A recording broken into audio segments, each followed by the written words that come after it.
How does one rise from the depths of poverty to stand atop the world as its wealthiest individual? Andrew Carnegie's life story is the epitome of a dramatic rise from rags to riches, yet his path from a modest Scottish immigrant to a relentless industrial magnate and an unparalleled benefactor was anything but straightforward. Carnegie embodied a profound duality, celebrated by some as a visionary luminary, while criticized by others as a merciless profiteer. In this exploration, we delve into the multifaceted nature of this iconic figure. Throughout this journey, we will uncover the contrasting aspects of Carnegie's legacy, leaving it to you to form your own opinion on this colossus of both industry and philanthropy. Our story begins in 1835, in the small town of Dunfermline, Scotland. Young Andrew Carnegie's family lived in a tiny, cramped one-room cottage, forced to share the meager space with another impoverished family. His father, William, worked as a handloom weaver, a once respectable trade that was being rapidly rendered obsolete by the relentless march of industrialization and mechanization. As work opportunities for the elder Carnegie dried up, the family sank deeper into dire poverty. Seeing no future in Scotland, the Carnegies made the agonizing decision to uproot their lives and embark on the long, arduous voyage to America when Andrew was just 13 years old. At the tender age of 13, young Andrew was forced to take on the adult responsibility of working to help keep his family afloat. He began in a lowly position at a local cotton mill, toiling away for 12 miserable hours a day. The messenger position gave the enterprising Carnegie the opportunity to interact with many of the city's most prominent and powerful business leaders. More significantly, it brought the young man to the attention of Thomas A. Scott, a rising executive at the Pennsylvania Railroad Company. Scott immediately recognized Carnegie's sharp intelligence, tireless drive, and magnetic personality. He took the youth under his wing, hiring Carnegie as his personal telegrapher and secretary. With that, Carnegie launched his career at the mighty Pennsylvania Railroad, the largest and most important railroad in the country at the time. Over the next formative decade, Scott served as an invaluable mentor to Carnegie, teaching him the intricacies of the railroad industry and the wider business world.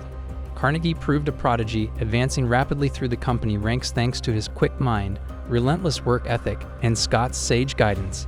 Astonishingly, by the age of 30, he was earning $50,000 per year, equivalent to around $900,000 today. Carnegie shrewdly recognized that the fast-growing railroad industry's incessant hunger for iron and steel to construct rails and bridges presented an immense business opportunity. He began investing in a series of steel mills and factories, as well as new steel-making technologies, especially the revolutionary Bessemer steel-making process. Carnegie's companies pioneered methods like vertical integration, owning every stage of the production process from raw materials to finished product. He also implemented new management techniques and cost-cutting measures utterly ruthlessly. One especially infamous strategy was deliberately spreading malicious rumors about rival steel companies producing defective products in order to undermine their reputations and sink their businesses. By keeping his labor and overhead costs as low as inhumanly possible, Carnegie was able to drastically undercut his competitors on price. With his superior efficiency and aggressive tactics, Carnegie soon came to utterly dominate the American steel industry, which turbocharged the country's dizzying industrial expansion. However, Carnegie's swelling business success and wealth came at a heavy human price. His relentless cost-cutting and drive for profits meant his steel mills became notoriously dangerous places to work, with an appalling safety record where life-changing injuries were commonplace and deaths not infrequent. Carnegie demanded his employees work punishingly long hours in hellish conditions for shamefully low wages. Any attempts by workers to unionize and bargain for better treatment were quickly and harshly crushed. The brutal working conditions in his factories stood in stark contrast to Carnegie's carefully cultivated public persona as an enlightened, progressive voice and supposed champion of fair workers' rights. In practice, though, Carnegie was largely distant from the dark day-to-day realities, escaping direct accountability. He left his partner, Henry Clay Frick, in charge to institute these draconian policies, while Carnegie himself often turned a blind eye to the human impact. In 1889, tragedy struck western Pennsylvania when an old earthen dam, owned by the exclusive South Fork Fishing and Hunting Club, catastrophically failed, unleashing 20 million tons of water. The resulting devastation became known as the Johnstown Flood, killing over 2,200 people in its path. The club counted many of the Gilded Age's leading business tycoons as members, including Carnegie. While not legally culpable, Carnegie's close association with the disaster bred public contempt and resentment toward the perceived callousness and recklessness of the ultra-wealthy ruling class. As the 20th century dawned, Carnegie's steel empire had grown to truly unrivaled heights, In 1901, the legendary banker J.P. Morgan, seeing faster profits in finance, approached the aging Carnegie, now in his 60s, with an extraordinary offer to buy out the Carnegie Steel Company. Carnegie responded by coolly naming his astronomical price, $480 million, an unheard-of sum equivalent to over $14 billion today. Incredibly, Morgan agreed on the spot, handing over a check for more than twice the entire budget of the U.S. government. With a stroke of a pen, the poor bobbin boy from Scotland secured his place as the richest man in the world, and he did it virtually overnight.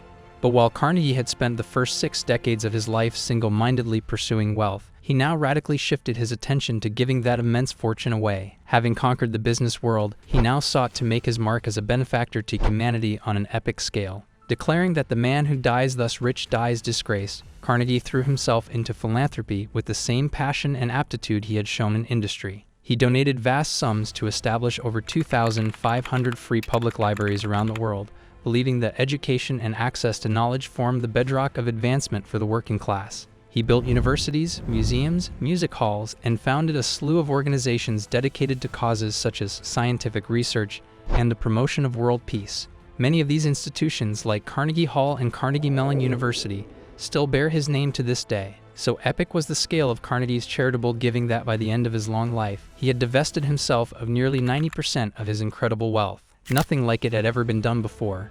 Part of his mission was to inspire his fellow tycoons to follow his lead, setting a new expectation that the richest were morally obligated to give back to the society that had enabled their success. He hoped his unprecedented generosity would spark a new era of great philanthropic works, and to a significant degree, he succeeded in the same. Many of his Gilded Age peers, including John D. Rockefeller and Henry Ford, took up the challenge, ushering in a period of unparalleled charitable giving by the ultra-rich. In this way, Carnegie helped establish the modern framework of large-scale private philanthropy, with wealthy benefactors funding nonprofits to tackle social issues. This model, though at times controversial, undeniably remains hugely influential to the present day. So, in the end, what do you think? Where do you stand on this titan of history? Was Andrew Carnegie primarily a brilliant visionary and generous benefactor worthy of our admiration, or a more troubling figure whose human failings and moral compromises can't be forgotten? Perhaps he exists in a gray space as an imperfect man trying to improve the world, even as he damaged parts of it. Let us know your take in the comments below, and if you enjoyed this deep dive, be sure to let us know by liking this video and subscribing to FinanceFinesse for more fascinating profiles putting history's most influential titans in a new light.